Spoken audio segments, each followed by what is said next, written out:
সামনে এক কথা পিছনে আরেক কথা। এদের ভিতরে দেখা গেছে মুনাফিকের সংখ্যা, ঠিক কিনা? মুনাফিক আপনাকে লাখ পাইলে আপনার সাথে দেখা হলে আপনার সাথে ভালো, আর আপনি যখন নাই পিছনে যে আপনারে মারে বাঁশ। শুধু বাঁশ না, বাঁশের পরে চেষ্টা করে, বাঁশের পরে যেটা শক্ত সেটা লুয়া, রড, রডের পরে চেষ্টা করে রড না তারে দিয়ে আবার স্টিল। ভাইয়ের আমার, সেই দূরে চিন্তা করে। শুধু তাই না, সুযোগ পেলে এই পৃথিবীর মধ্যে শত্রুকে খুন করে হত্যা করে। এটা হচ্ছে হিংসা, এটা হচ্ছে বিদ্বেষ। এই জন্য আল্লাহ তাআলা বলেন, পরের দোষ নিয়া তোমরা ঘোরাফেরা করবে না, লুটালুটি করবে না, এটা নিয়া এইভাবে সেইভাবে লাড়াচাড়া দিবা না। বরঞ্চ এই কাজটা যারা করে তাদেরকে আমি আল্লাহ ওয়াইল নামক দুজকে নিক্ষেপ করব। ওয়াইল শব্দ প্রথম শব্দের যেটা দুজুক, দুজুকের জায়গা কয়টা? জি, কে যে বলতেছিলেন বলেন? 7টা। আলহামদুলিল্লাহ, কয়টা? 7টা। দুজুক হচ্ছে 7টা। জান্নাত কয়টা? 8টা। আল্লাহ পাক বলেন 8টা জান্নাত রাখছি। 8টা জান্নাতের নাম আমি কোরআনের বিভিন্ন সূরা আয়াতের ভিতরে ছড়ায় রেখেছি। 8টা জান্নাতের ভিতরে আমি 8টা জান্নাত জাহান্নাম থেকে একটা বেশি বানাইছি। অতি আওয়াজ করে মানুষকে আমি বানাইছি, মানুষকে আমি সৃষ্টি করেছি।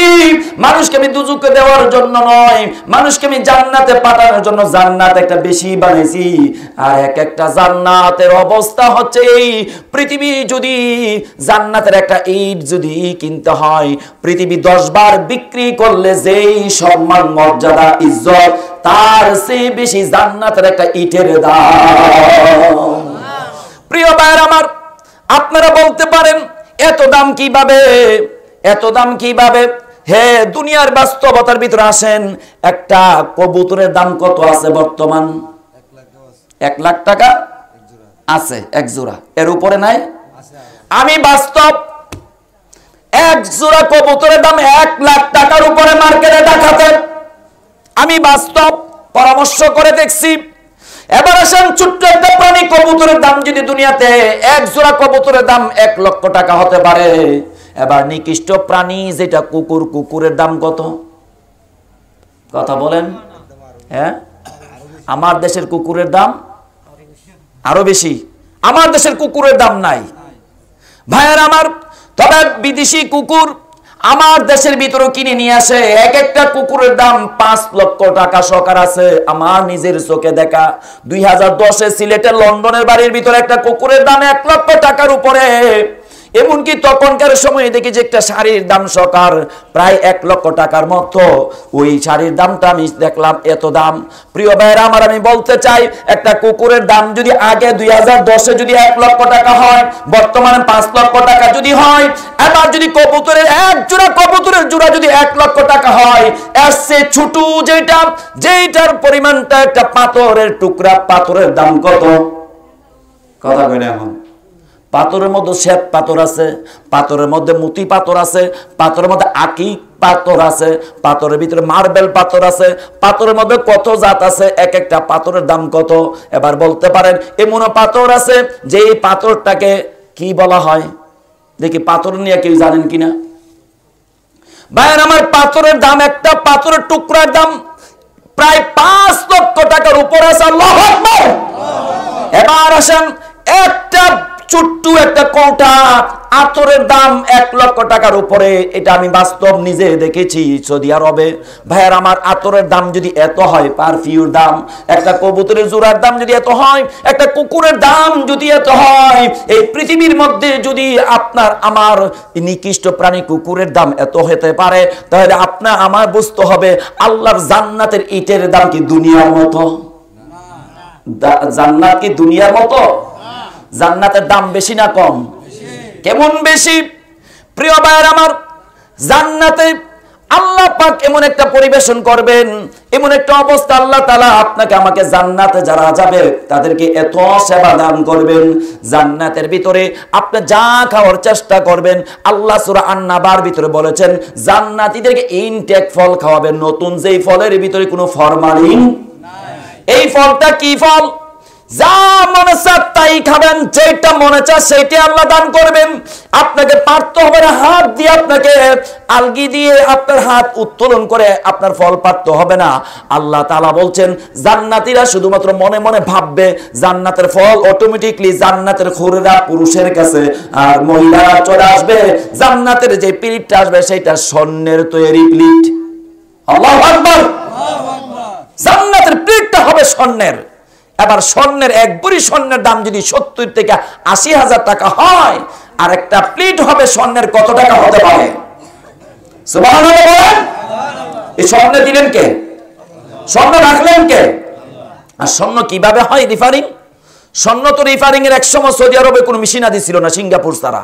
সৌদি আরবে এখন আপনার মেশিন হয়েছে স্বর্ণের, আর বর্তমান সিঙ্গাপুর আছে, দুবাই আছে।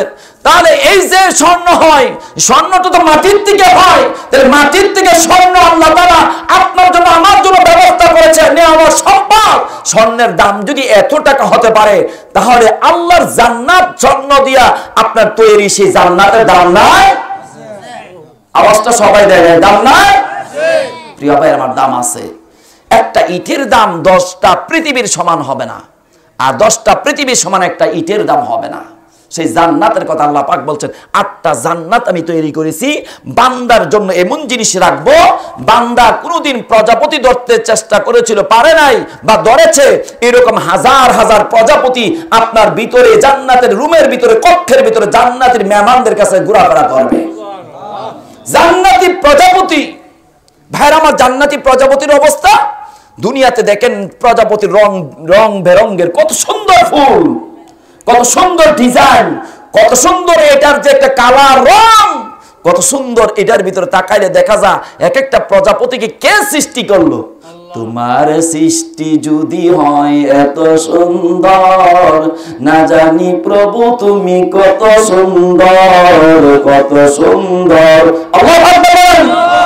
সৃষ্টি যদি এত সুন্দর হয়, জান্নাত হবে এর চেয়ে 1000 গুণে সুন্দর, এরপর আল্লাহ তো এর চেয়ে আরো সুন্দর। আপনি আমি ইমানের দুর্বলতার কারণে এসব জানি না বা এটা বুঝি না। যদি বুঝতাম আজকের এই মাহফিলে কানায় কানায় ভরে দিতাম। এত কিছু করলো, এত কিছু আয়োজন করলো, প্রচার করলো বিভিন্ন ভাবে, যদিও প্রচার ওইভাবে করে নাই, তারপরে অনেকেই জানে মাহফিলটা কোন দিন থেকে কিভাবে হচ্ছে, কিন্তু কয়জনে মাহফিলটার মধ্যে বসছে? ভাইয়ার আমার, আল্লাহ পাক বলেন এক শ্রেণীর মানুষদেরকে আমি ওয়াইল নামক দুজুক আমি নিক্ষেপ করব। প্রথম আয়াতের কথা, ওয়াইল নামক দুজুকে, তাহলে 7টা দুজুকের একটা দুজুকের নাম হচ্ছে ওয়াইল। তাহলে এই দুজুক এমন একটা দুজুক, এক দুজুক আরেক দুজুক থেকে মাফসা প্রতিদিন। আল্লাহ পাশের দুজুকের আযাব আমি সইতে পারি না, আমার মধ্যে যেই ক্ষমতা আছে এই ক্ষমতা তার সাথে পারে না। আমি দুজুক যদি তার থেকে দূরে যেতাম, আলাদা হয়ে যেতাম, আমি দুজুক দন্য হয়ে যেতাম। নাউজুবিল্লাহ। দুজুক চার একটা দুজুক থেকে বাঁচার জন্য, আর আমরা মানুষ দুজুকের কথা চিন্তা করি না। মুসলমান দাবি করি, কিন্তু দুজুক যা আছে এটা বিশ্বাস অনেকে করে না। প্রিয় ভাইয়ের আমার, 2 নম্বর আয়াতে আল্লাহ পাক বলেন আল্লাযী জামা মালাও ওয়া আদ্দাদা। আল্লাহ পাক বলেন তুমি যে মাল জমাইছো, তুমি যে মাল ইনকাম করছো, টাকা পয়সা সম্পদ, এইগুলি তুমি কি গনে গনে রাখছো? আল্লাহর রাস্তায় খরচ করছো কিনা গনে গনে? আল্লাহর রাস্তায় যদি খরচ না করে থাকো, তুমি বিশ্বাস করো আমি আল্লাহ হামান ওই কারণের মতো, ওই সাদ্দাতের মতো করব না, এর চেয়ে বেশি খারাপ পরিণাম আমি করতে পারি। ঠিক কিনা? প্রিয় ভাইরা আমার, আপনারা জানেন কারুনের সম্পদের পাহাড় ছিল। আল্লাহ তাআলা কারুনকে এমন শাস্তি দিয়েছেন, শেষ পর্যন্ত কারুনকে বলছে কারুন তোর সম্পদ তুই কি করবি এখন কর। শেষ পর্যন্ত করতে যায় তার দুনিয়ার ভোগ বিলাসিতা করতে যায় তার আফসোস পূর্ণ হয় নাই। আল্লাহ তাআলা তার সম্পদের ভিতরে তাকে মাটির তেলের নিচে কেড়ে টেনে নিয়ে যাচ্ছে, আর চিৎকার মারে হে আল্লাহ আমার বাঁচাও, আমার বাঁচাও। আল্লাহ বলে তোর সম্পদ তোকে দুজকে নিয়ে যাচ্ছে। এটা ছোট্ট করে কথাটা বললাম সংক্ষিপ্ত ভাবে, এটা ব্যাখ্যা অনেক আছে। প্রিয় ভাইয়ের আমার, আল্লাহ পাক বলেন আল্লাযী জামা মালাও ওয়া মুআদ্দাদা, এই সম্পদ যা তুমি ইনকাম করেছো হালাল ভাবে যদি করে থাকো হালাল রাস্তায় তুমি খরচ করো, হালাল ভাবে যদি না করো হারাম থেকে তুমি ফিরে আসো। আর এইগুলি আল্লাহর রাস্তায় খরচ করলে আমি আল্লাহ ধরবো না। আর যদি এইগুলি তুমি আল্লাহর রাস্তায় খরচ না করে থাকো, তুমি আজে বাজে রাস্তায় তুমি খরচ করো, আমি আল্লাহ তোমাকে ছাড়বো না। নাউজুবিল্লাহ বলেন। প্রিয় ভাইরা আমার, এই যে আসলেন যারা যেতটুকু পরামর্শ দিয়ে অর্থ দিলেন, আমার দোস্ত আমার বন্ধু বর্গ রুবেলকে যতটুকু পরামর্শ দিয়ে আপনারা মাহফিলটা সফলতার মধ্যে নিয়ে গেলেন, তার হয়তো পরিশ্রম মেধা খরচ করেছে, অর্থ ব্যয় করেছে, আপনারা যে যতটুকু দিয়েছেন এইটা যতদিন থাকবে এটার আলোকে যারা যে আমল করবে ওই আমল অনুযায়ী যতদিন করবে ওই আমল থেকে আরেকজন যদি আমল করে শিক্ষার পরে, আবার শিক্ষার পরে যদি এইভাবে আরেকজন আমল করে, আল্লাহর কসম করে বলি কিয়ামত পর্যন্ত যদি এই মাহফিল থেকে কেউ এইভাবে শিক্ষা করার পর আমল করতে থাকে একজনের পর একজন, আল্লাহর কসম করে বলি যারা দিয়েছেন তারা সদকে জারিয়া আপনার আমল নামার মধ্যে একটা আমল নেক কাজ জারি করে দিয়েছেন। আমল একটা জারি হয়ে গেছে। এই আমলটা আপনার জন্য এমন একটা উপকার হবে আপনি কোনোদিনও ভাবতে পারেন না। একদিন বলবেন আরে আফসোস, আরে আফসোস, আমি যদি এইরকম আমল করে আসতাম তাহলে আমার ফার্স্ট যে ইয়াটা বগিটা জান্নাতুল ফিরদাউস, আমি জান্নাতুল ফিরদাউসে যেতে পারতাম। কেন আমি জান্নাতুল নাইমে, জান্নাতুল হুলদে, জান্নাতুল মাওয়ার ভিতরে আমি তো এক নাম্বার ফার্স্ট ক্লাস জান্নাত পেতাম। আজকে দুনিয়ার মধ্যে থাকতে বুঝি নাই দুনিয়া শুধুমাত্র করছি আমি। সেদিন আফসোস করবে অনেক মানুষ। প্রিয় ভাইয়ের আমার, জান্নাতের মধ্যে যেতে গেলে আপনাকে অনেক কিছু করতে হবে দুনিয়াতে। এই জন্য যদি টাকা পয়সা খরচ করতে হয় আল্লাহর রাস্তায় খরচ করবেন। আর যদি আল্লাহর রাস্তায় কেউ না খরচ করেন, কিন্তু আল্লাহ তাআলা আপনাকে জাহান্নামের বেরি পরায়া লকব লাগায়া অর্থাৎ হ্যান্ড ওভার কইরা জাহান্নামের ফেরেশতা দিয়ে আপনাকে পিটাইতে পিটাইতে জাহান্নামের ভিতরে ফালায়া আপনাকে রিমান্ডের পর রিমান্ড দিবে শুধুমাত্র আল্লাহর রাস্তায় খরচ না করার কারণে। নাউজুবিল্লাহ। প্রিয় ভাইরা আমার, 2 নম্বর আয়াত, এই সূরাটার 9টা আয়াত পর্যন্ত আমি স্বল্প করে কথাগুলি বলতেছি, শুধু বোঝার চেষ্টা করেন, ব্যাখ্যা বেশি না যে। আল্লাহ পাক 3 নম্বর আয়াতের মধ্যে বলছেন ইয়াহসাবু আন্না মালাহু আখলাদা। আল্লাহ পাক বলেন কিছু মানুষ আছে চিরস্থায়ী মনে করে মালকে, চিরস্থায়ী মনে করতেছে সম্পদকে, সম্পদ করতে করতে সে মৃত্যু পর্যন্ত চলে গেল, কিন্তু তার সম্পদ ভালো কাজে না থাকার কারণে এই সম্পদ তাকে জাহান্নামে নিবে।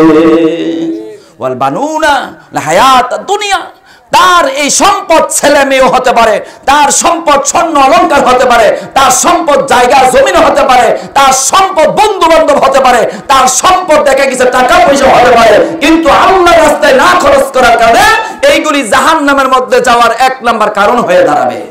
নাউজুবিল্লাহ, নাউজুবিল্লাহ। প্রিয় ভাইরা আমার, যদি এখানের ভিতরে আপনার সম্পদ আছে, আপনি আল্লাহর রাস্তায় খরচ করতে যাইয়া একটা হাদিস মনে পড়ে গিয়েছে। আল্লাহর নবী একদিন কথা বলতেছেন, বলবো সবাই বলতে হবে, বলবো। একদিন আল্লাহর নবী বলতেছেন কিছু মানুষের সামনে এইরকম জড়াও, এইরকম সমাবেশ, এইরকম ইসলামী জলচার মতো বসে। আল্লাহ নবী বলেন এই উপস্থিতির ভিতরে কে আছো আজকে দান খয়রাত করেছো, আজকের দিনটার ভিতরে একটা ভালো কাজ করেছো, বেশি আমল, একটা আমল বেশি হয়েছে। কে আসো তোমাদের মধ্যে আজকে যে যতটুকু আসো তার ভিতরে আল্লাহর রাস্তায় খরচ করেছো? সবার ভিতরে কেউ বলতে পারে নাই। একটা ব্যক্তি আল্লাহর নবীর রওজার সাথে যে শুয়ে আছেন, দ্বিতীয় ব্যক্তিটা হযরত আবু বকর রাদিয়াল্লাহু তাআলা বললেন রাব্বাইকা ইয়া রাসূলুল্লাহ সাদাকতা, আপনার কথা আমি রাজি আছি, আমি সত্যভাবে বলছি, আমি আল্লাহর রাস্তায় দান করেছি। সবার ভিতরে আল্লাহ রসুল বললেন সবাইকে সম্বোধন করে, এখানে উমর ছিল, উসমান ছিল, আলী ছিল, এখানে অনেক নাম করা বড় বড় সাহাবী ছিল। এর ভিতরে বলতেছেন কে আছে আজকের আমল নামার ভিতরে একটু আমল বেশি করেছে, দান খয়রাত। বাকি তারা তো সত্য কথা বলতে যে কেউ দান করে নাই, বলতে পারে নাই। আর আবু বকর দান করেছে, সেই জন্য স্বীকারোক্তি পেশ করেছে, হুজুর আমি দান করেছি। সবার চেয়ে সবচেয়ে গরিব দরিদ্র ছিল আবু বকর রাদিয়াল্লাহু তাআলা। সুবহানাল্লাহ। ও মুসলমান, মনের কান দিয়ে শুনেন, দিলের কান দিয়া শুনেন কথাগুলি। আমি হয়তো তাওহীদ আপনাদের কাছের মানুষ বলতেছি, আল্লাহর কসম করে বলি, কোরআন ও সুন্নাত থেকে যদি কথাগুলি হয় মানবেন, কোরআন হাদিসের বাহিরে যদি হয় এগুলি প্রত্যাখ্যান করবেন। এইগুলি মানার কোনো দরকার নাই। মুখে দেয়া স্লিপ কাটে অনেক ভুল কথা আসে, এইগুলি আল্লাহ ভুল থেকে সংশোধন করে সহিহ কথাগুলি পালন করে আল্লাহ সুযোগ দান করেন। আল্লাহ বলি আমিন।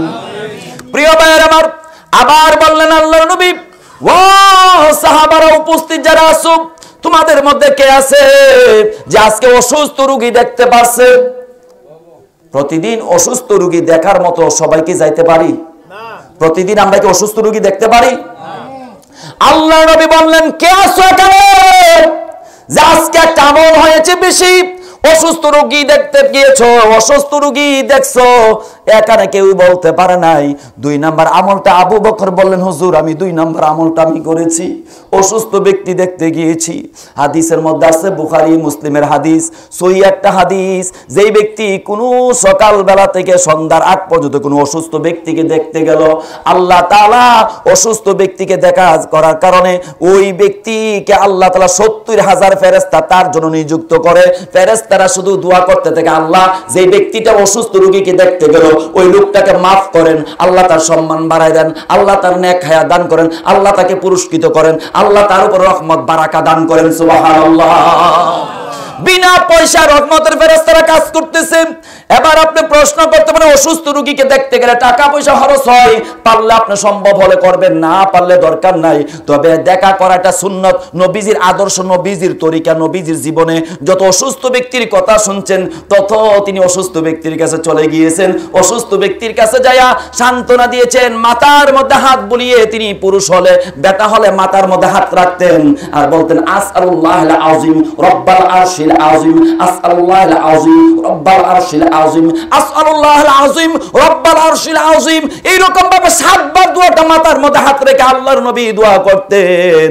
আর অসুস্থ ব্যক্তিকে আল্লাহ হয়তো এই দোয়ার বদলতে তাকে সুস্থ করে দিতেন, আল্লাহর নবীর সেই আদর্শ বাস্তবায়ন করার কারণে। সুবহানাল্লাহ।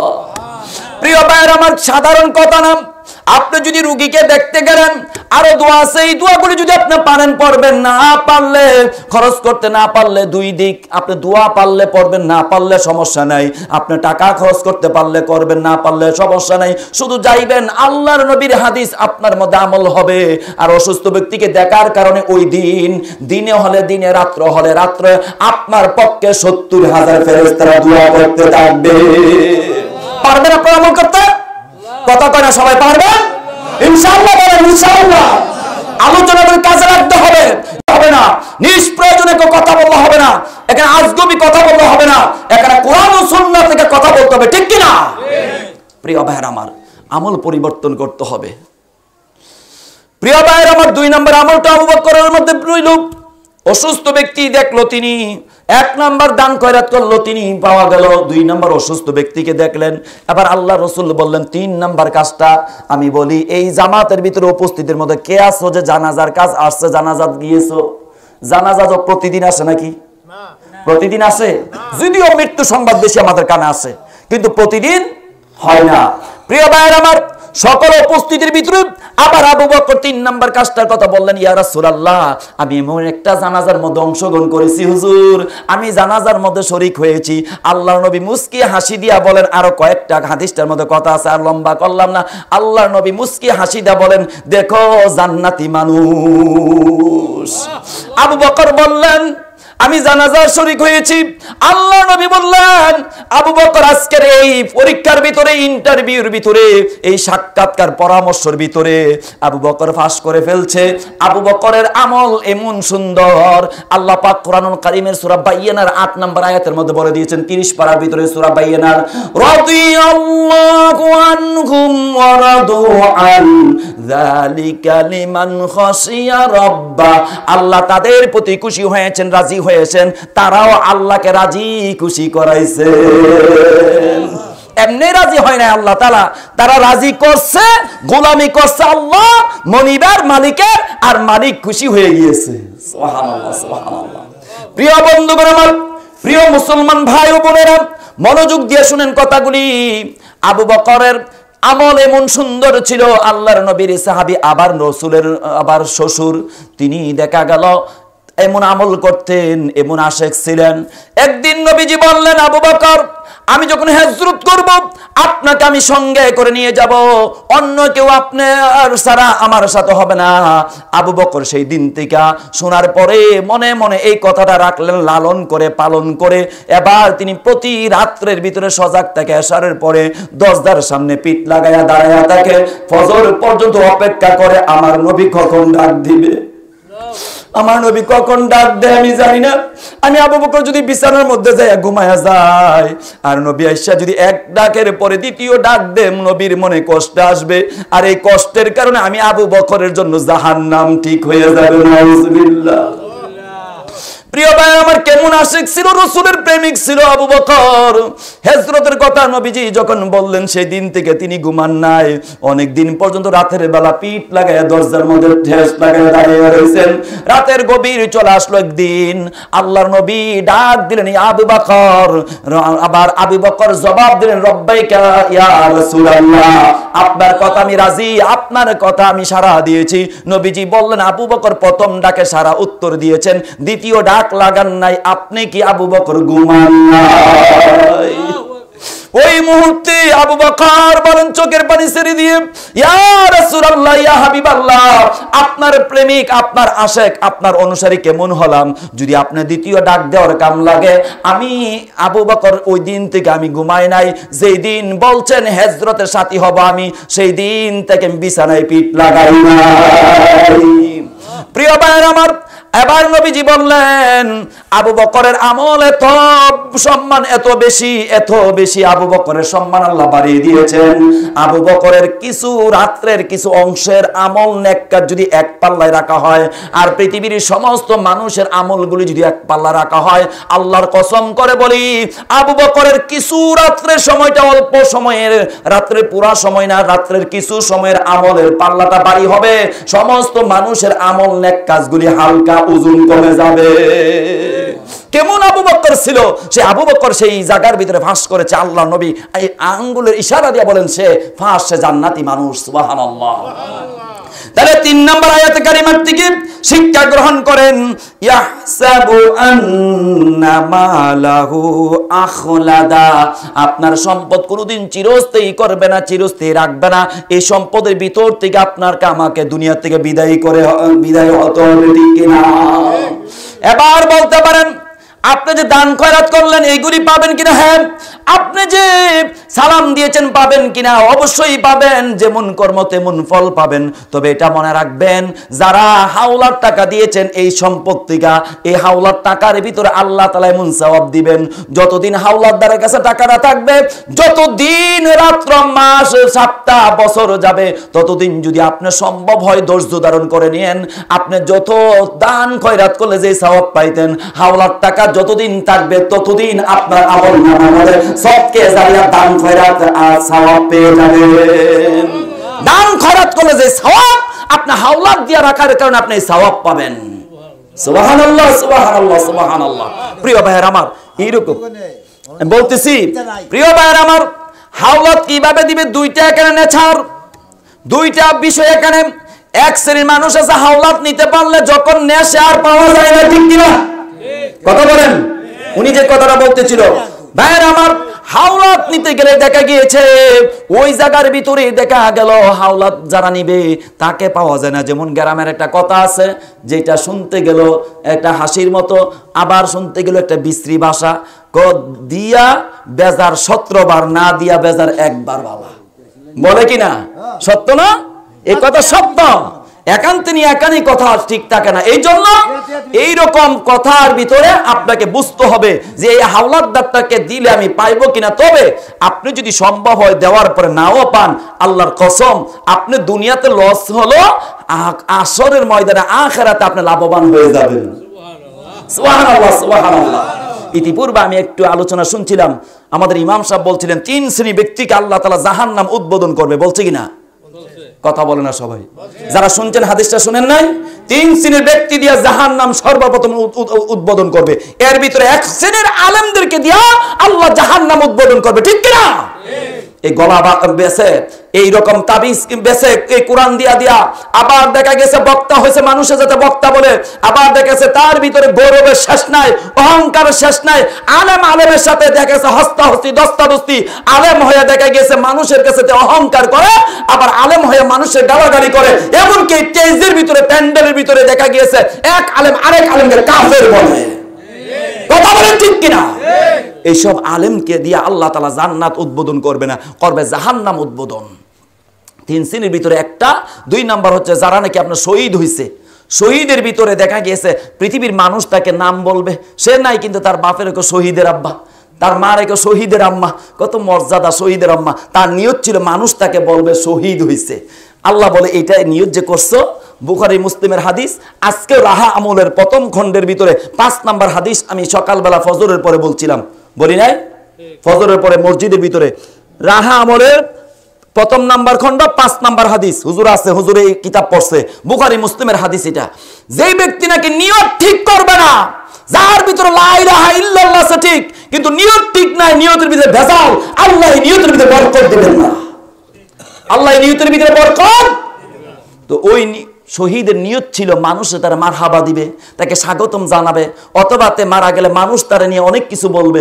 আল্লাহ বলে তোমার অন্তরের ভিতরে কি লুকাইতে ছিল, অন্তরের ভিতরে কি আছিল, আমি আল্লাহ কিন্তু ভালো করে জানি। ঠিক কিনা? এই জন্য আল্লাহ কিন্তু আপনার মনের খবর জানেন। এই জন্য নিয়ত করতে হবে, যদিও আমি মারা যাই দ্বীনের জন্য, ইসলামের জন্য, আল্লাহর সন্তুষ্টর জন্য, পৃথিবীর কারোর মারহাবা পাওয়ার জন্য না। 2 নাম্বার। 3 নাম্বার যে জাহান্নাম উদ্বোধন করবে, এর ভিতরে যারা নাকি আপনার দান খয়রাত করে, অহংকার করে, মানুষ থেকে মারহাবা পাওয়ার জন্য, সম্পদ টাকা পয়সা দেয় মানুষ যাতে তারা দানবীর বলে, বিশিষ্ট শিল্পপতি বলে। আছে কি নাই? কথা সবাই বলতে হবে, আছে কি নাই? আমার সাথে একটু উত্তরটা দিলে ভালো হবে আলোচনা করার জন্য, যতক্ষণ আমি কথা বলি। আমলনামা টান দেওয়া হবে, হিসাব করা হবে, অ্যাকাউন্ট ব্যালেন্স দেখে, আমলনামা দেখে, তোকে হিসাবের ফয়সালা দেখে, হাসরের পরে আপনার মিজানের পাল্লা যদি আপনার ভালো হয়, আমলনামার ভালো হয়, তাহলে পরীক্ষার সফলতা হলে, পাস করলে আপনাকে আল্লাহ তাআলা জান্নাত দান করবেন। কখন জান্নাতটা বুঝতে পারছেন? হাজার হাজার বছর চলে যাবে মৃত্যুর পরে, তারপরে জান্নাত। আর জাহান্নাম তখন চূড়ান্ত পর্যায়ে। আর এর আগে কবরের জগৎটা হচ্ছে একটা কবরের জগৎ। এই জগতের ভিতরে আমরা সহজ ভাষা বুঝি বিদায় জান্নাত আর জাহান্নাম বলি, তবে কবরের ভিতরে শান্তি আছে আর অশান্তি আছে। আল্লাহু আকবার। প্রিয় ভাইয়ের আমার, আল্লাহ তাআলা শহীদকে আটকে দিবেন, তুমি পরের হক আদায় করে আসছনি। এই জন্য আমরা এক শ্রেণীর মানুষ আছে, নিতে পারলে আর খবর নাই, দেখা করি না। আর আরেক শ্রেণীর মানুষ ভালো, তার কাছে আমরা দেই না। কথা কি বুঝাইতে পারছি? আজ থেকে আমরা দেব, যারা অসহায় দরিদ্র, আমরা যদি দান করে নাও করতে পারি, কিছু টাকা পয়সা দিয়ে সহযোগিতা সাহায্য করব। কেমন সাহায্য? হাওলাত, যেটাকে কর্জে হাসানা বলে, আরবিতে কর্জে হাসানা বলে, আমরা যেটা বুঝি হাওলাত, যেটা ঋণ নয়। ঋণ হচ্ছে সেটা যেটা সুদের কারবার আছে। কথা কি বুঝাইতে পারছি? আমার কথার ভিতরে ভুল হতে পারে, তবে ধরাই দিবেন, আমাকে ধরাই দিবেন। ঋণ হচ্ছে সেটা যেটা সুদের কারবার, আর হাওলাত হচ্ছে, বরাত হচ্ছে, কর্জে হাসানা হচ্ছে একজন আরেকজনকে চালিয়ে দিলে পরবর্তীতে এটা আবার দিয়ে দিবে। কথা বুঝে আসছে? আমার তাহলে ঋণ হচ্ছে সুদের কারবার। যতগুলি এনজিও ব্যাংক আছে সুদের কারবার করে, যত টাকা পয়সা দিয়া, যেটা সুদের মধ্যে লভ্যাংশ নেই, আসলও নেই, আবার নকলও আনে, এটার নাম হচ্ছে ঋণ। বুঝতে পারছেন? এবার আসেন, আল্লাহ পাক বলছেন, এই ইয়াহসাবু আন্না মালাহু আখলাদা, তুমি মনে করছো তোমার সম্পদ তোমাকে চিরস্থায়ী করবে? না, তোমাকে চিরস্থায়ী করবে না। যতক্ষণ পর্যন্ত তুরাব, এই মাটির নিচে না যাইবা, মাটির ভিতরে তুমি যতক্ষণ পর্যন্ত না ঢুকবা, ততক্ষণ শুধু আমার আর আমার আমার। কথা বলেন না কেন? এই যে করোনার সময় এসএস আলম গ্রুপের একজন বিশিষ্ট আপনার দানবীর, বিশিষ্ট টাকা শিল্পপতি মারা গেল। মারা যাওয়ার আগে করোনাকালীন চেষ্টা করেছে, সিঙ্গাপুর থেকে এল জাবেতের হসপিটাল থেকে সকাল ডাক্তার আনছে, আনার পরে টাকার গৌরবের সম্পদের কারণে ডাক্তার দিয়েও চিকিৎসা করছে, কিন্তু বাঁচতে পারে? কথা বলেন, বাঁচতে পারে নাই। আল্লাহ বলছেন দুনিয়াটা তোমার জন্য চিরস্থায়ী না, তোমার জন্য দুনিয়াটা হচ্ছে ক্ষণস্থায়ী। যেমন ভাড়াটিয়ারা ভাড়া আসতে আসে, কিছুদিন পরে তার সুবিধা না হলে ভাড়াটিয়া চলে যায় কিনা? এর চেয়ে আরেকটা সহজ উদাহরণ, আমাদের শহরে নগরে বন্দরে আমাদের পল্লীতে অলিতে গলিতে দেখা গেছে, গ্রামে অঞ্চলে দেখা গেছে কিছু হকার লোকেরা ব্যবসা করতে আসে, বাণিজ্য করতে আসে, কিছু কেনাকাটা করতে আসে, করে কিনা? হকাররা বেশিক্ষণ বসে থাকে? আইস মানে যারা আইসক্রিম বেচে তারা কি বেশিক্ষণ বসে থাকে আপনার বাড়ির পাশে? অথবা আপনার যারা বিভিন্ন জিনিস বেচে তারা কি বেশিক্ষণ বসে থাকে? হকাররা কিছুক্ষণ সময়ের জন্য আসলো, আবার বাকি সময়টাতে অন্যদিকে চলে গেছে। হকাররা যতটুকু সময় এখানে ব্যয় করেছে তার চেয়ে কম হচ্ছে দুনিয়ার জীবন। ও মুসলমান মনে রাখবেন, তার চেয়ে একবার অল্প সময় হচ্ছে দুনিয়ার জীবন। হকার যেমন চলে গেল কিছুক্ষণ সময় ব্যয় করে, তার চেয়ে কম হচ্ছে এই দুনিয়ার জীবন। আর বিশাল সময় হচ্ছে আখিরাত, চিরস্থায়ী, যেটা কবরের পরে হাসর, মিজান, ফুলসিরাত, এরপরে জান্নাত জাহান্নামের বিষয়, যেটার কোনো শেষ নাই। সেই আখিরাতকে নিয়ে চিন্তা করেন, ইনশাআল্লাহ কাজে আসবে। দুনিয়ার চিন্তা আসবে আখিরাতের আগে না পরে? পরে। মাশাআল্লাহ, আমার কাকা বুঝতে পারছেন। দুনিয়ার চিন্তা কি আগে না পরে? পরে। আর আখিরাতের চিন্তা আসবে আগে। আলহামদুলিল্লাহ প্রিয় ভাইরা আমার, আখিরাতকে গুরুত্ব দেন, কবরকে গুরুত্ব দেন, মরণকে গুরুত্ব দেন। এই জন্য মরণের কথাটা একটু স্মরণ করেন। মরণের কথা যতক্ষণ স্মরণ না হবে ততক্ষণ গুনাহ থেকে আপনি বাঁচতে পারবেন না। মরণের কথা সব সময় আপনার স্মরণ রাখতে হবে। মরণের কথা মানুষ স্মরণ করেন না, আজরাইল আসিলে কারুর রেহাই করবে না। মরণের কথা মানুষ স্মরণ করেন না, আজরাইল আসিলে কারুর রেহাই করবে না। সে তো নামে আজরাইল, হাতে পায়ে বাঁধবে সেই দিন। রুহু পাখি নিয়ে যাবে, প্রাণ পাখি নিয়ে যাবে, রাখা যাবে না। মরণের কথা মানুষ স্মরণ করেন না। মরণের কথা যদি স্মরণ করতেন, আজকে মাগরিবের পরে 7 বার হলে আমল করতেন। আল্লাহুম্মা বারিক লি ফিল মাউত ওয়া ফিমা বাদাল মাল মাউত, আল্লাহুম্মা বারিক লি ফিল মাউত ওয়া ফিমা বাদাল মাল মাউত, আল্লাহুম্মা বারিক লি ফিল মাউত ওয়া ফিমা বাদাল মাল মাউত। হে আল্লাহ, আমার মৃত্যু যন্ত্রণা যেটা কষ্ট আছে, আমার যে মৃত্যুর যে একটা আযাব আছে, মৃত্যুর যে একটা যন্ত্রণা আছে, এইটার থেকে আমাকে আপনি রক্ষা করেন। আল্লাহ নবী বলেন, যেই সকাল আল্লাহর বান্দারা ঈমানদার মুমিন মুমিনাতেরা ফজর নামাজের পরে আর সালাতুল মাগরিব নামাজের পরে আল্লাহুম্মা বারিক লি ফিল মাউত ওয়া ফিমা বাদাল মাউত 7 বার করে যখন ফজরের পরে আর মাগরিবের পরে আমল করে, ওই দিন যদি লোকটা মারা যায়, নিশ্চয়ই আল্লাহ তাআলা এই দুয়ার বিনিময়ে তাকে আল্লাহ কবরে আযাব দিবেন না। প্রিয় ভাইরা আমার, এই জন্য আসুন কবরের কথা বেশি বেশি স্মরণ করবেন, মরণের কথা স্মরণ করবেন। চিন্তা করে দেখো না কবরে কি যাইবা না, চিন্তা করে দেখো না, পারেন না বলেন? চিন্তা করে দেখো না, চিন্তা করে দেখেন না কবরে কি যাবেন না, কবর হবে আপনার আসল ঠিকানা। যতই করেন বাহানা তাতে আপনি পারবেন না, যতই করেন বাহানা তাতে আপনি পারবেন না। দামি কাপড় খুলে নিবে সাদা কাপড় পরাইবে, দামি কাপড় খুলে নিবে সাদা কাপড় পরাইবে, আতর গোলাপ ছিটাইবে জন্মের লাগি। চিন্তা করে দেখেন না কবরে কি যাবেন না, চিন্তা করে দেখেন না কবরে কি যাবেন না। আল্লাহুম্মা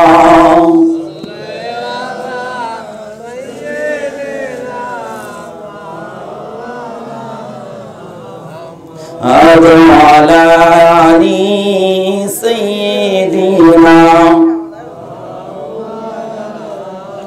মুহাম্মদ আলা আলি সাইয়্যিদিনা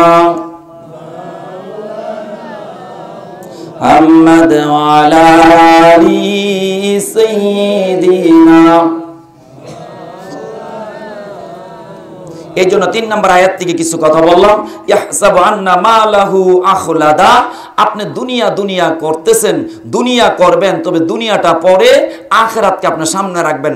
আখিরাত সামনে আসলে আপনার গুনাহ কমে যাবে, মরণ কবরের কথা মনে রাখলে অপরাধ কমে যাবে, নেক কাজটা বৃদ্ধি হবে, নেক কাজটা বেড়ে যাবে। এই জন্য 3 নম্বর আয়াতের কথা। ভাইরা আমার, আল্লাহ পাক 4 নম্বর আয়াতে বলেন কাল্লা লায়ুমবাদান্না ফিল হুতামা।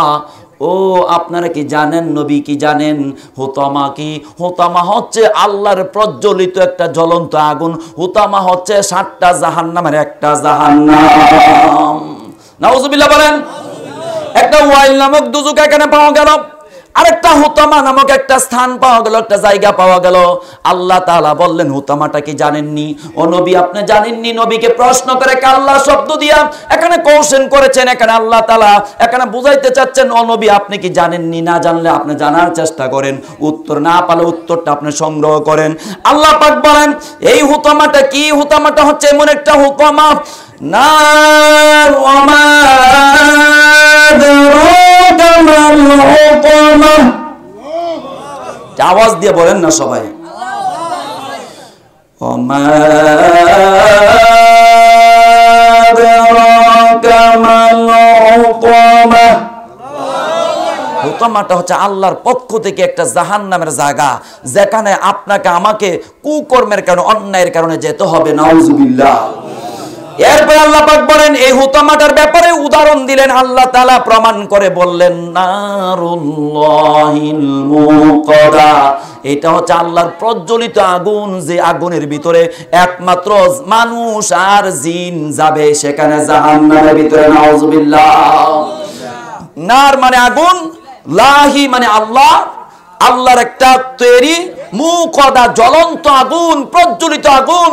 প্রিয় ভাইয়ের আমার, আপনারা ইটের বাটা জ্বলন্ত আগুন, যখন কাঁচা ইট পুরা মাটি দিয়া, সেই কাঁচা ইটের বাটা গেছেন তো আপনারা?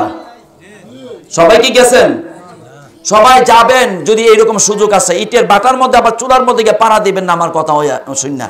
ইটের বাটা একটু দেখবেন যে ইটের বাটা কাঁচা মাটিটা, এঁটেল মাটি, পলি মাটি, দোআঁশ মাটিটা কিভাবে লাল হয়ে গেল। এখানে কয়লা, লাকড়ি, এখানে তেল দিয়ে, গ্যাস দিয়ে পুরাই এটাকে লাল করা হলো। সেই ইটটা কেমনে লাল আকার ধারণ করলো? নিশ্চয়ই এই মাটিটা পুড়ে যাওয়ার কারণে, আগুনের কারণে এটা লাল হয়ে গেছে। আল্লাহ পাক বলেন ইট তো পুরে লাল হলো, ইটটা পাওয়া গেল। জাহান্নামের ভিতরে যে মানুষটা, যে জিনটা যাবে, এই মানুষ আর জিনটাকে পুরো ছাই ছাই করা হবে, মুসিবত করা হবে, সেখানে ধ্বংস করা হবে, পাউচার মতন, দূরী করার মতন উড়াইয়া দেওয়া হবে। এরপরে শেষ না, আবার তাকে নতুন, আবার পূর্ণ জীবন দেওয়া হবে, তাকে শরীরে গঠন দেওয়া হবে, সেখানে তাকে জীবিত করা হবে, তাকে আবার তাকে এইভাবে আগুনের মাধ্যমে পুড়াইয়া পুড়াইয়া তাকে শেষ করবে, আবার তাকে আরম্ভ করবে, তাকে শুরু করবে, তাকে সৃষ্টি করবে, আবার পুরাবে। এইভাবে আপনার কিয়ামত না, আল্লাহর হুকুম যতদিন আছে ততদিন জাহান্নামে যে থাকতে হবে। এছাড়া জাহান্নাম থেকে মাপ পাওয়ার কোনো সুযোগ নাই। প্রিয় ভাইরা আমার, নারুল্লাহিল মুকাদা, আল্লাহ পাকের প্রজ্বলিত আগুন। সেই আগুনের দিকে যদি আপনি একটু লক্ষ্য করেন, একটু চিন্তা করেন, দুনিয়ার ইটের বাটার। এবার আসেন, ইটের বাটা বাদ দিলাম, বাস্তবতা আরেকটা যায়। কিছুদিন আগে আপনারা দেখছেন, কয়েক মাস আগে আফ্রিকার মহাজঙ্গলের ভিতরে আল্লাহ তাআলার সৃষ্টি, লাভা দিয়া, আগুন দিয়া আল্লাহ তাআলা মাটির থেকে আগুনের কুণ্ডলী বের করে বিস্ফোরণ হয়ে দুনিয়ার গাছপালা সকার পুড়ে ছাই ছাই হয়ে গিয়েছে। অনেক বাড়িঘর কয়েক কিলোমিটার দূরে নিয়েছে, অনেক মানুষ ক্ষয়ক্ষতি হয়েছে, পশু জীবজন্তু ধ্বংস হয়ে গিয়েছে। একমাত্র আল্লাহ তাআলার সেই লাভা, অর্থাৎ আল্লাহর সৃষ্টি মাটির নিচে আগুনের কারণে, ঠিক কিনা? এবার বলতে পারেন জাহান্নামের আগুন কোথায় থাকে? আল্লাহ পাক বলে দিয়েছেন অন্য জায়গার ভিতরে, কোরআনের ভিতরে এসেছে, নদী যে পানি যেখানে, সাগর যেখানে, ওই সাগরের নিচে মাটি, মাটি, পলি মাটি, যাই বলেন বালি, ওই বালির নিচে উপরে পানি, তারপরে মাটি কিছু, মাটির নিচে আল্লাহর জাহান্নামের আগুন আছে। এবার বলতে পারেন এটা কিভাবে? প্রিয় ভাইরা আমার, সম্ভবত জার্মানিরা সম্ভবত জার্মানির, আমার কথাটা কোন দেশ, জাপান না জার্মান, এই কথাটা স্মরণ নাই। জার্মানির একটা তত্ত্ব দিয়েছে, মাটির নিচ থেকে, ওই সাগরের নিচে দিয়া, মাটি দিয়ে নিচ থেকে অনেক হাজার ফুট নিচে দিয়া তারা পাইপ দিয়া তৈরি করে চেষ্টা করলো এক দেশ থেকে আরেক দেশে আন্ডারগ্রাউন্ড তৈরি করে যাওয়ার জন্য, অত্যাধুনিক রাস্তা তৈরি করার জন্য। যখন পৃথিবীর ওই তাদের বানানো পাইপগুলি নিচে দিল, রাস্তা করার জন্য গেল, এই পাইপগুলি পুড়ে যা, গলে যা, পাইপগুলি টিকে না। এরপরে তারা আবার চিন্তা করলো পৃথিবীর মধ্যে সবচেয়ে দামি, সবচেয়ে বেশি ক্ষমতাশীল দেশ হচ্ছে আমেরিকা। আমেরিকার মধ্যে যোগাযোগ করলো, সেখানে সবচেয়ে ভালো দামি মাল কোনটা পাওয়া যায়, ওই মালটা তারা সংগ্রহ করলো। মালটা সংগ্রহ করে নিচে দিল, নিচে দেওয়ার পরে এইগুলি পুড়ে যা। শেষ পর্যন্ত ওই জায়গার ভিতরে তথ্য তারা আবিষ্কার করলো, তত্ত্ব বের করলো, আল্লাহ তাআলার জাহান্নামের আগুন যে বলছেন, জাহান্নামের আগুন ওই পানির নিচে, মাটির নিচে আল্লাহ রিজার্ভ ফান্ডে রেখেছেন। সেই আগুন জাহান্নামীদেরকে আল্লাহ ধরে জাহান্নামীদেরকে নিক্ষেপ করে আগুনের কন্ডলের মধ্যে ছেড়ে দিবে। বিশ্বাস করেন, তিরমিজি শরীফের হাদিস। আমার নিজের চোখে যখন হাদিসটা পেয়েছি তখন মনে হয় কি করলাম দুনিয়ার মাধ্যমে। তিরমিজি শরীফের মধ্যে আসছে, আল্লাহর নবী সাল্লাল্লাহু আলাইহি ওয়াসাল্লামের জবান মুবারক দা বলছেন, জাহান্নামের গর্ত এমন একটা গর্ত, এমন একটা জাহান্নাম, প্রতিটা জাহান্নামের গর্তের যে একটা অবস্থা সীমা, উপর থেকে যখন একটা পাথর ফেলা হবে, উপর থেকে একটা কংক্রিট যখন ছেড়ে দেওয়া হবে, ওই টুকরাটা যখন ছেড়ে দিবে জাহান্নামের তলদেশে যেতে, পাথরটা যেতে প্রায় সময় লাগবে ৭০,০০০ বছর। কত বছর বলেন, কত বছর? ৭০,০০০ বছর। এটা যেতে বড় অনেক সময় লাগবে। একটা পাথর ছেড়ে দিলে সময় লাগে আমাদের দৃষ্টিতে, উপরে একটা পাথর ছেড়ে নিচে একবারে চোখের পলকে পড়ে যা। আর সেই পাথরটা এমন ভাবে দ্রুত গতিতে যাবে, যাওয়ার পরে একদিনে যাবে না, 2 দিনে যাবে না, 1 বছরে যাবে না, ৭০,০০০ বছর লাগবে জাহান্নামের তলদেশে যেতে। আল্লাহু আকবার। সেই জাহান্নাম আল্লাহ তাআলা তৈরি করেছেন 60টা জাহান্নাম ওই ব্যক্তিদের জন্য যারা নামাজ পড়ে না, যারা সুদ খায়, যারা ঘুষ খায়, যারা মিথ্যা কথা বলে, যারা বেপরদা পড়ে, যারা বেপরদা চলে, যারা আপনার একজন আরেকজনের দোষ ত্রুটি বিচার, মুনাফিকের জন্য, গীবতকুরির জন্য, শাকায়াতের জন্য, চুগলখুরির জন্য, যারা আপনার ইফটিজিং করে, যারা আপনার দেশের আইন বন্ধ করে, যারা কোরআনের আইন বন্ধ করে, যারা বিভিন্ন মানুষের হক নষ্ট করে, যারা আপনার এই পৃথিবীর মধ্যে কোরআন হাদিস মোতাবেক চলে না, তাদের জন্য আল্লাহ জাহান্নাম তৈরি করে রাখছেন। ওয়াকুদুহান নাস উইদ্দাত লিল কাফিরিন। কোরআন বলে দিচ্ছে জাহান্নামের ভিতরে অন্য কেউ যাবে না, পৃথিবীর পশু পাখি জীব জন্তু দৈত্য এরা যাবে না, একমাত্র যাবে সূরা আয-যারিয়াতের ৫৬ নম্বর আয়াত, ওমা খলাকতুল জিন্না ওয়াল ইনসা ইল্লা লিয়াবুদুন। মানুষ আর জিনের এই জাহান্নামে যেতে হবে, কারণ আল্লাহ তাআলার অর্ডার ছিল, আল্লাহ তাআলার পারমিশন ছিল, আল্লাহর হুকুম ছিল, আমার ইবাদত করবে জিন আর মানুষ, ইল্লা লিয়াবুদুন, আমার ইবাদত ছাড়া আর কারো গোলামি করতে পারবে না। সূরা আয-যারিয়াতের ৫৬ নম্বর আয়াত খুলে দেখেন, আয়াতের মধ্যে আল্লাহ বলছে জিন আর মানুষকে শাস্তি দিবে আল্লাহ তাআলা। এই শাস্তিটা এইভাবে শাস্তি দিবে, এই আয়াত বলে দিচ্ছে। তখন শাস্তি যদি শুরু হয়ে যায়, তখন জাহান্নামের অবস্থাটা নবীজি বলে গিয়েছেন ৭০,০০০ বছর লাগবে একটা জাহান্নামের উপর থেকে নিচে শুধুমাত্র পাথরটা ছুঁড়ে দিলে, ছেড়ে দিলে সময় লাগবে। তাহলে বুঝতে হবে পাথরটার কত গতি, তারপরে এত লম্বা, এত বিশাল, যেটা মহা একটা জাহান্নামের অবস্থা। সেই জাহান্নামে আল্লাহ না করুক আপনি আমি যদি চলে যাই তাহলে উপায় থাকবে না। প্রিয় ভাইয়ের আমার, আমি শেষ করে দেব। আর মাত্র 3টা আয়াত আল্লাহ রাব্বুল আলামিন বললেন, আমার তৈরি জ্বলন্ত আগুনের ভিতরে তোমরা যেতে হবে যদি তোমাদের আকামার কুকাম থেকে অন্যায় থাকে। এরপরে আল্লাহ তাআলা বলেন কেমন অবস্থাটা জাহান্নামের, আল্লাতী তাত্তালিউ আলাল আফিদা। জাহান্নামের ভিতরে যখন জাহান্নামীদেরকে ঢুকানো হবে, এটা প্রশস্ত করা একটা জায়গা মনে করলা, এই প্রশস্তর ভিতরে আরেকটা অবস্থা আছে আন্ডারগ্রাউন্ড। আসামিকে ঢুকানোর পরে জেলখানার ভিতরে কারারুদ্ধ করার পরে আবার কিছু জায়গা আছে যেখানে নিয়ে শাস্তি দেয়। এই বিষয়ে কি জানেন কেউ? জেলের ভিতরে কেউ গেছেন? জান নাই কেউ? না, আমি নিজে গিয়েছিলাম, আমি গেছিলাম, আমি কিছু কারণে গিয়েছিলাম। বলে আপনি যদি কয়েকটা কথাই বলেন নিজে নিজে, আল্লাহর কসম কোরআন হাতে নিয়ে বলছি, কিছু কিছু জায়গা আছে আল্লাহ তাআলা নিয়েছেন যেটা আমি নিজেও ভাবতে পারি নাই। আল্লাহর কসম করে বলি, যে জায়গার ভিতরে যাওয়ার কথা না আল্লাহ তাআলা সেখানে নিয়েছেন। আমি কিছুদিন আগে হিন্দু ভাইকে বলছিলাম, ভাই আমার তো সেই রকম কোনো দক্ষতা নাই, যোগ্যতা নাই, লেখাপড়া নাই, আমার এলেম নাই, আমল নাই, তবে আমাকে গীতা দিতে হবে। গীতাগুলি দিলে আমি একটু পড়বো, গীতাগুলি একটু দেখবো। আজকে ডক্টর জাকির নাইকে নিয়ে অনেকে মন্তব্য করে, কিন্তু ডক্টর জাকির নাইকে লেখাপড়া কইরা কইরা তত্ত্বগুলি দেয়, আর কিছু আপনার লোক আছে ডক্টর জাকির নাইকের বদনামি করে, এদেরকে আল্লাহ তাআলা প্রথম আয়াতের মধ্যে নিয়ে সম্মুখীন করবে, ওয়াইলুল লিকুল্লি হুমাযাতিন লুমাযা। কেন তোমরা দোষ অপরের দোষ তোমরা বিছরাইছো, তোমরা দোষ ত্রুটি বিছাইছো? এরকম দোষ ত্রুটি বিছানোর দরকার নাই। একজনের দোষ করেছে, আমি একটা দোষ করেছি, আমার মুহতারাম উস্তাদজি, আমার এই ইমাম সাহেব, আমার হাফিজুল ইসলাম স্যার যদি আমার দোষটা না বলে তিনি যদি গোপন করতেন, আল্লাহ তাআলা তিনার দোষ হাসরের ময়দানে গোপন করতেন। আর আমি দোষ করেছি, উনি যদি এই দোষটা বের করে দে, তাহলে তিনি কি করলো? আমার দোষটা বের করে দিয়ে আমার ক্ষতি করলো, বরঞ্চ দুনিয়াতে আমাকে লুস্কান করলো, ক্ষতি করলো, বরঞ্চ দুনিয়ার ক্ষতি আমি হলাম, কিন্তু আখিরাতের ক্ষতি আরেকটা ব্যক্তি হবে যে দোষ ত্রুটি বিচারবে। প্রিয় ভাইরা আমার, এই কাজটা কেউ করবেন না। অপরের দোষ আপনার ত্রুটি বিচারে ধরবেন না। যদি আপনি ধরতে হয়, এটা নিজে নিজে সংশোধন করবেন, আমার কাছে আসবেন, প্রয়োজনে আপনার কাছে যাব, একা বৈশা বলবো, ভাই আপনার এই সমস্যাটা আছে, আপনি সমস্যাটা সমাধান করেন। ভালো হবে না খারাপ হবে? সবার সামনে বললে কি এটা সম্মান বাড়বে? বলেন বাড়বে? হাদিসে নাই, আমার নবী এরকম শিক্ষা দেয় নাই। অপরাধ করেছে, গোপনে ভাবে, সিক্রেট ভাবে তাকে বুঝাই দিতে হবে, একবার, দুইবার, তিনবার। এরপরও যদি হাদিসের ভাষায় এসে যদি সে সমাধান না হয়, যারা একটু মান্যগণ্য ব্যক্তি আছে, যার কথাটা আমার চেয়ে ভালো ফ্লো করবে, আমার চেয়ে কথাটা রাখবে, ওই ব্যক্তিগুলিকে একটু সাক্ষী এনে তাদেরকে রাইখা আরো একটু তাকে পরামর্শ দিতে হবে, সেটা হাদিসের সমাধান। সুবহানাল্লাহ। প্রিয় ভাইরা আমার, আল্লাহ রাব্বুল আলামিন বলেন, জাহান্নামীদেরকে জাহান্নামের ভিতরে নেওয়ার পরে, এত বড় গর্ত, এত বড় জাহান্নামের জায়গা, এর ভিতরে নেওয়ার পরে আবার জাহান্নামীদেরকে স্পেশাল ভাবে আবার জাহান্নামে রিমান্ড দিবে। সেই জায়গার ভিতরে রিমান্ডের অবস্থাটা কি?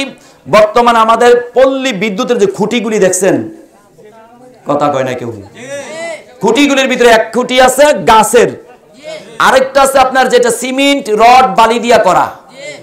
এই সিমেন্ট গুলির ভিতরে একটা ছিদ্র আছে খুঁটির ভিতরে, সিমেন্ট বালু রডের বালির ভিতরে, সিমেন্টের ভিতরে, খুঁটির ভিতরে ছিদ্র আছে না? অনেক সময় আপনার কুকুর, বিড়াল, ছোট প্রাণীরা আসা যাওয়া করতে পারে। আল্লাহ পাক বলেন, এই খুঁটির মতন একটা উদাহরণ দিয়ে এখানে তাফসীরকারকরা এই ব্যাখ্যাটা দিয়েছেন। খুঁটির মতো উদাহরণটা, ব্যাখ্যাটা হচ্ছে এই, জাহান্নামীদেরকে জাহান্নামে নেওয়ার পরে, সেই জায়গার মধ্যে ছাড়ার পরে, শাস্তি দেওয়ার পরে আলাদা আরেকটা ভিআইপি ভাবে শাস্তি দিবে। জাহান্নামীদেরকে এরকম একটা আগুনের খুঁটির ভিতরে ঢুকাবে, ঢুকানোর পরে এই দিকে মুখ বন্ধ, সেই দিকে মুখ বন্ধ, অর্থাৎ দুনো দিকে লক্ষ্য তালা মারা, কোনো দিকে আপনি যেতে পারবেন না। সেখানে ফালাইয়া যা ফিডান ফিডাইব। বুঝা আসে নাই? কথা কয় না? বিশ্বাস হয় নাই? 30 পারার ভিতরে একটা আয়াত আছে, 19 জন ফেরেশতা একটা মানুষকে ফিরাইব। কয়জন? সবাই বলতে হবে কয়জন? 19 জন ফেরেশতারা ফিরাইব। আপনি কত বড় বাহাদুর, আপনি কত বড় শক্তিশালী, সেই দিন ফিরাইতে পারবেন না। 19 জন ফেরেশতার কাছে আপনি গিয়ে সেই কথা বলতে পারবেন না, বাবুজি তোমাকে কিছু বাম হাতে দিয়া দিই, তুমি যাও গা। আছে আছে ঘুষের কারবার আছে? সেখানে কোনো আপনার ক্ষমতার বাড়াই আছে? নাই। 19 জন ফেরেশতার জন্য আল্লাহ তাআলা অর্ডার করবে, একটা ফেরেশতা হইছে কানা, এর কাছে দইরা নিয়ে দিব একটা ল্যাংড়া। আর ল্যাংড়া দুনিয়ার ল্যাংড়া না, দুনিয়ার ল্যাংড়া প্রতিবন্ধীর জগড়া কোনোদিন দেখছেন? এটাও কেউ দেখেন না, আমি ঢাকাতে দেখছি যে প্রতিবন্ধীরা ভিক্ষুকরা জগড়া লাগে, দেখলাম হাতের করা দিয়ে একটা বাইরা, একটা জ্যামের ভিতরে লাগছে কি টাকা পয়সা, তুই কিনা হাত দিলি এই গাড়ির ভিতরে, আমি গেলাম এখানে, তুই কেন গেলি, যাই দিতে ফকিরের অনেকটা প্রতিবন্ধীর একটা জমা হয়ে গেছে, একটা বাজার হয়ে গেছে, একটা পক্ষে কয়েকজন, আরেকটা পক্ষে আরেকজন, দুই দল লাগিয়া ঝগড়া, কেউই তারা ফিরাইতে পারে না। ভাইরা আমার, এইটাও বাদ দিলাম, কসবা বাজারে একজন টিগুরিয়ার একটা ছেলে আছে, তার নাম সেলিম। সেলিমের হাতগুলি, পাওগুলি একটু বাঁকা, হাতগুলি, এই হাতগুলি সেলিমুল্লাহ যে ব্যক্তিটা, তে দেখা গেছে কোনো সময় যদি আপনার লাগে দেখবেন তার শক্তি কতটুকু হয়। কথা বলে না কেউ? এইসব প্রতিবন্ধীকে আল্লাহ তাআলা আলাদা শক্তি দিয়েছেন, বিশ্বাস না হলে বাস্তবতা মিলিয়ে দেখেন। এই প্রতিবন্ধীদেরকে আল্লাহ তাআলা এত শক্তি দিবেন, ল্যাংড়া ফেরেশতারা পিটাবে সেদিন, যারা অন্ধ সেদিন পিটাবে আপনাকে। বিশ্বাস করেন, সেই দিন আপনাকে মাথা দেখবে না, চোখ দেখবে না, নাক দেখবে না, আপনার শরীরে অঙ্গ প্রত্যঙ্গ দেখে সেদিন পিটাবে না। সেখানে অন্ধ ফেরেশতা আপনার জানে মনে সেখানে বাড়ি মারবে। আপনি শুধু যান অন্যায় করে সেখানে, আপনি যান 19 জন ফেরেশতা 19 রকমের সেই 19 রকমের ফেরেশতারা আপনাকে পিটাবে। আল্লাহর কোরআনে 30 পারা আল্লাহ জানিয়ে দিয়েছেন। তুমি কি করো দুনিয়াতে? তুমি লেখাপড়া করো না কেন? ভালো আলেমদের কাছে যাও না কেন? তুমি লেখাপড়া করে কিছু আমল পরিবর্তন করে আসো, যেটা চিরস্থায়ী তোমার আখিরাত, সেটার দিকে আসো। তুমি ইসলিহ লাকুম আমালাকুম ওয়া ইয়াগফির লাকুম যুনুবাকুম, সূরা হাজাবের আয়াত। সেখানে তুমি তাকায় দেখো, আমি তোমার পিছনের গুনাহ মাফ করে দিব যদি তুমি সঠিক রাস্তায় আসতে পারো, তওবা করতে পারো। পিছনের সব গুনাহ মাফ করে দেব, শুধু তুমি খাঁটিভাবে তওবা করো।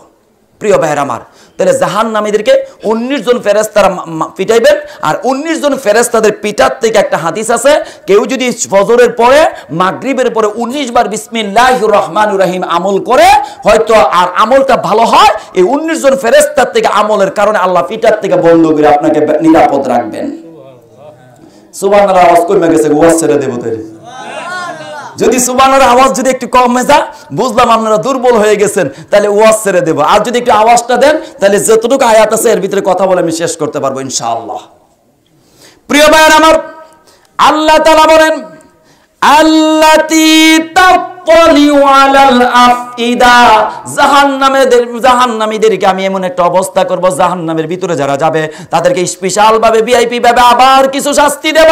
ওই কারেন্টের খুঁটির মতন ভিতরে ঢুকাবো, জাহান্নামের ভিতরে খুঁটি থাকবে, খুঁটির ভিতরে ঢুকায়া সেখানে তাকে এমন ভাবে শায়েস্তা করব, সেখানে চিল্লাইলেও কোনো কাম হবে না, সেখানে আল্লাহর আগুন তাকে গ্রাস করবে, এমন ভাবে গ্রাস করবে। আল্লাহ তাআলা বলেন আফিদা, তার অন্তরে সকার সেইটার আগুনের আগুনের ক্ষমতা যায় প্রবেশ করবে, অন্তর কোনো রকম বাঁচতে পারবে না। প্রিয় ভাইয়ের আমার, বলতে পারেন কিভাবে? বাতের মার যখন নাকি ফুটন্ত হয়, অর্থাৎ আমাদের দেশে ফ্যান বলা হয়, বলে না, মার বলা হয়, ফ্যান বলা হয়। যখন চাউলগুলি যখন ফুটন্ত হয়ে যায়, সিদ্ধ হয়ে যায়, চাউল থেকে ভাত রূপান্তরিত হয়, ওই ভাতগুলি যখন গরম হয়ে যায়, তখন আপনার পাতিলের যে পাত্র আছে, ঢাকনা আছে, এটার ভিতর থেকে ছিদ্র দিয়ে আপনার বাষ্প আসে, মানে গরম হাওয়া বাতাস বের হয়, হয় কিনা? তাহলে এটা তো বন্ধ ছিল, এরপরে বের হয়, হয় কিনা? এইরকম ফাঁপ সরকার আপনার অন্তরে ঢুকবে, আপনাকে আল্লাহ রেহাই করবে না যদি আপনি আকাবার কুরকান করে যান, আল্লাহর বিধান যদি আপনি লঙ্ঘন করেন, ঠিক কিনা? আপনি খবরদার। আল্লাহ তাআলা দিন দিয়েছেন, ইন্নাদ দীনা ইনদাল্লাহিল ইসলাম। আল্লাহ বলছেন আমার মনোনীত ধর্ম হচ্ছে ইসলাম, আর তুমি বানাইছো অন্য ধর্ম। অন্যভাবে তুমি কত রকমের চালাকি করলা, কত রকমের বাবার কাছে গেলা, কত রকম তুমি উস্তাদ বলা, কত রকমকে তুমি অনুসরণ করলা, কিন্তু কেউকে ধরন লাগে না। একমাত্র কোরআন যদি তুমি বুঝতা, ইসলাম যদি বুঝতা, কারোর কাছে যাওয়ার দরকার নাই, তোমার শিক্ষার জ্ঞানের আলোকে তুমি খুঁজে পেতা আল্লাহ কেডা। আল্লাহ পাক বলেন এরপর আয়াতে, ইন্নাহা আলাইহিম মুসাদা, নিশ্চয়ই এটা এমন একটা জায়গা যারা ঢুকবে সেখানে আবদ্ধ জিন্দেগি, এখান থেকে বের হওয়ার কোনো সুযোগ নাই। বাস্তব চিত্র, এমন আসামি ছিল জেলেদের ভিতরে জেলখানার ভিতরে ঢুকার পর আর বের হতে পারে নাই। এই আসামিগুলি নির্দোষভাবে জেলখানার ভিতরে মৃত্যুবরণ করছে কি করে নাই? কথা বলেন। আমি কি রাজনীতিকের কথা বললাম? এটা বাস্তবতার কথা বললাম। জেলখানার ভিতরে অনেক নির্দোষ লোক ছিল, জেলখানা থেকে বের হতে পারে নাই, এমন ভাবে তাকে রাখা হয়েছে আন্ডারগ্রাউন্ডে, সেখানে সে ইন্তিকাল করেছে। এমন জেলখানার ভিতরে যদি মারা যা, এখানে একটা আবদ্ধ জীবন, বন্দী জীবন। এই জন্য ভাইরা আমার, আল্লাহর এই কোরআন আয়াত প্রমাণ করে, দুনিয়ার জেলখানার থেকে যদি আসামি বের না হতে পারে, আল্লাহর সেই দুজকের আগুন থেকে, দুজকের জায়গা থেকে আপনি বের হতে পারবেন না। সেখানে বাটপাই সিটাই কোন রকম আপনার, সেখানে কোনো চালাকি চলবে না, ঠিক কিনা? প্রিয় ভাইরা আমার, আল্লাহ পাক বলেন শেষ নাম্বার আয়াতের ভিতরে বলছেন ফি আমাদিম মুমাদ্দাদা, এটা এমন একটা জায়গা সেখান থেকে বেঁচে আসার কোনো সুযোগ নাই। সেই জন্য আসেন আমি আল্লাহর কাছে তওবা করি, ইস্তেগফার পড়ি, আল্লাহর কাছে এখনই ক্ষমা চাই। আল্লাহ যাতে আমাদের পিছনের সমস্ত গুনাহ, অতীতের, ভবিষ্যতের, বর্তমানের গুনাহ আল্লাহ মাফ করে দেন। আমরা বলি আমিন। ইস্তেগফার করবেন তো? সবসময় করবেন? সবসময় করতে রাজি? তাহলে করবেন। হ্যাঁ, আমি আপনাদেরকে গুসা করে কথা বলছি না, কোনো হিট করে কথা বলছি না। আপনাদের কারোর সন্তান হয়ে কারোর আদরের স্নেহের সন্তান হয়ে আপনাদের নিজেদের খুব আপনজন একজন বন্ধু হয়ে আপনাদেরকে অনুরোধ করি, গুনাহ আর কত করবেন, অপরাধ আর কত করবেন। আসুন না আজকে এতটুকু চিন্তা করি, আজকের 2023 সালের সেই 24-এর সেই নভেম্বরের রাত্রটা আজকে আমি এখনো জীবিত আছি, আপনি এখনো জীবিত আছেন। 2023 সালের 25শে নভেম্বর রাত্রটা দিনটা আপনি পাবেন, এইরকম সুযোগ আপনি নাও পেতে পারেন। বুঝতে পারছেন কথাটা? 2023 সালের 24শে নভেম্বরের রাত্র 12টার পরে আপনার 25 হয়ে যাবে। এই 25-এর রাত্র দিন আপনি নাও বাঁচতে পারেন। সেই জন্য এই মুহূর্তে যদি কেউ তওবা করতে পারেন, আমার জীবনে কত গুনাহ করেছি, এই হাত দিয়ে, পা দিয়ে, চোখ দিয়ে, নাক দিয়ে, মুখ দিয়ে কত রকমের গুনাহ, বলতে পারেন নাক দিয়া কি আবার গুনাহ করে? হ্যাঁ করে ভাই। জি, এই নাকটা আল্লাহ তাআলা দিয়েছেন, সেজদা করবে আমার জন্য। 7টা জিনিস সেজদার মধ্যে লাগাই রাখা, এটা আরেকটা ফরজ নামাজের। এটা বুঝছেন কেউই? অনেক আলেম আছে জানেন, অনেক আলেমও জানে না। নামাজের আহকাম আরকানের 13টা ফরজের ভিতরে এইটা না, এটা আরেকটা ফরজ। এটা আরেকটা ফরজ। এই কপাল, এই নাক, 2 হাতের তালু, এই হাঁটু, 2 পায়ের হাঁটু, এরপরে পায়ের 2টা আঙ্গুল, বৃদ্ধা আঙ্গুল, কমসে কম একটা পায়ের বৃদ্ধা আঙ্গুল, একটা পায়ের আঙ্গুল সরকার হলো আপনাকে মাটির সাথে লাগাই রাখতে হবে সেজদার মধ্যে। কথা কি বুঝাইতে পারতেছি? কয়টা বলছি? 7টা জিনিস। কপাল, নাক, হাতের 2 হাতের তালু, 4, 2 হাতের আপনার মুড়া, কয়টা হলো? 6। আর মিল্লা বলা হয়েছে আপনার 2 পায়ের আঙ্গুল, এখানে 8টা হতো, তাই এই জন্য বলছে কমসে কম একটা পা হলো থাকবে, এই জন্য 7টা বিষয় এখানে বলছে। 7টা জিনিস যে ব্যক্তি আল্লাহর কদমে, আল্লাহর কুদরতি পায়ে সেজদা লুটে পড়বে, আল্লাহ বলেন ওই বান্দা আমার কাছে সবচেয়ে প্রিয়। যে বান্দা আমাকে সেজদা দিয়ে বুঝাই দিল এই সেজদা পাওয়ার মালিক আমি আল্লাহ, আর কেউ পাবে না, ওই বান্দা আমার কাছে সবচেয়ে ভালো, প্রিয়, উত্তম। এই নাকটা, এই কপালটা মাজারের মধ্যে লাগাই দেয়। এই জন্য বলছি নাকটা অপরাধ করে, এই কপালটা অপরাধ করে। কি বলেন আপনারা? এই হাত গুনাহ করে। এই হাত দিয়ে কত অপরাধ করতেছি আমরা, কত কিছু করতেছি।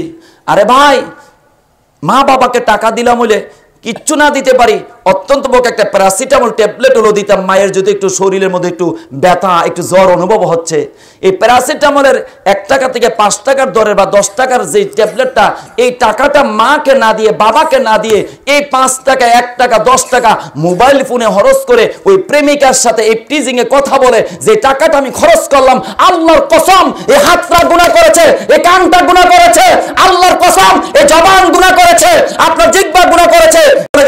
এই জন্য আপনি অপরাধী, আল্লাহর কাছে আসামি হয়ে যেতে হবে। এই জন্য আপনার হাতের গুনাহ, পায়ের গুনাহ, জিহ্বার গুনাহ, চোখের গুনাহ, আপনার অঙ্গ প্রত্যঙ্গের গুনাহ, এই জন্য আল্লাহর কাছে মাপ চেতে হবে। আল্লাহ আমি তো অঙ্গ প্রত্যঙ্গের দেখা, অনদেখা, প্রকাশ্যে, জাহিরি, বাতিনি, বাহ্যিক, আভ্যন্তরিক সব গুনাহ করেছি। এই জন্য মাপ চেতে হবে কার কাছে? বলেন কার কাছে? আর আমি লম্বা করব না, আলহামদুলিল্লাহ প্রায় 1.5 ঘন্টার উপরে হয়ে যাচ্ছে, আর লম্বা করি না।